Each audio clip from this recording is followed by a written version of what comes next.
எடப்பாடி எங்களை அவ்வளவு செல்வாக்கு வந்துருச்சு, நாங்க தான் அடிச்சு திமுகவோட தீய சக்தி அதுக்கு ஒண்ணுமே இல்ல, ஸ்டாலினுக்கு ஜுரம் வந்துருச்சு, இங்க செல்வாக்குல நாங்க தான்னு இவங்க சொல்லிக்கிட்டு இருக்கும்போது இவங்களுக்குள்ளார என்னன்னா அதெல்லாம் எப்படி தெரியுங்களா? இவங்க பேசுறது எடப்பாடி இவங்க எல்லாம் பேசுறது தெரியுமா? இந்த காட்டுக்குள்ள ஒருத்தர் ராத்திரில தனியா போனான்னு வச்சுங்களேன், அவனுக்கு பேய் கொடுத்து பயம் இருக்கும். அவன் என்ன பண்ணுவான்னா அவன் தைரியத்துக்கு ஒரு பாட்டு பாடிப்பான். அவனே ஒரு பாட்டு பாடிக்கிட்டு நான் ஒரு தைரியசாலி மாதிரி ஏதோ ஒரு பாட்டை பாடிக்கிட்டு போவான் பாத்தீங்களா? அது மாதிரி தான் இவங்க எல்லாம் பேசுறது இல்ல. இவங்க பேசுற இந்த திமுக எங்களுக்கு செல்வாக்கு வந்துச்சுங்கிற டைலாக்னும் காட்டுக்குள்ளார ஒருத்தர் சுடுகாடு பக்கம் போகும்போது ரொம்ப பயந்தாங்குழியா இருக்கிறவன் தன்னோட தைரியத்துக்காக ஏதோ ஒரு பாட்டு பாடிக்கிட்டு போவான் பாத்தீங்களா? அது மாதிரி பாட்டு தான் நம்ம கதை முடிய போகுதுங்கிறது எனக்கு தெரியுது. அது வெளிய தெரியக்கூடாதுங்கிறதுக்காக பில்டப்புக்கு இவங்க திருப்பி திருப்பி பாடுறாங்க. அதனால தான் இவங்க பாருங்க, இவங்க இவ்வளவு தூரம் பேசினாலும் இப்ப நயினார் நாகேந்திரன் இன்னைக்கு ஏதோ பேசி வீடியோ ஒண்ணு பார்த்தேன். நீங்க தான் எனக்கு அனுப்பிச்சிருந்தீங்க அந்த வீடியோவ. அதுல என்ன பேசியிருக்காரு பாருங்க. அந்த கட்சிக்குள்ளார மக்கள் மத்தி செல்வாக்கு விட்டுருங்க.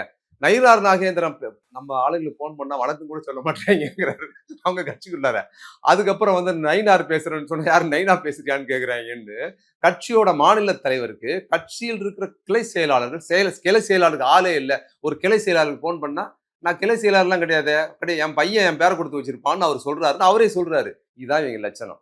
இந்த லட்சணத்தை வச்சுக்கிட்டு திமுகவுக்கு முடிஞ்சு போச்சு, ஸ்டாலினுக்கு ஜுரம் வந்துருச்சுன்னு இவங்களுக்கு வாந்தி பேதி வரும்.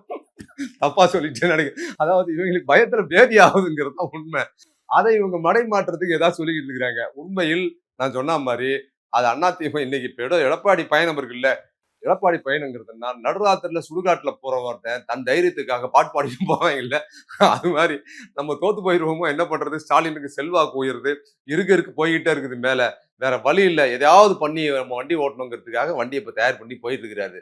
இதுக்கு ஒரு தீம் தீம் மியூசிக் தான் டான் டன் டன் டரன் டன் டரன் டான் ஒரு தீம் மியூசிக் போட்டு தான் இவங்களை அனுப்புறோம். பின்னாலேயே பேச்சு பண்ண வண்டியை தள்ளிக்கிட்டு ஒருத்தன் போறான்.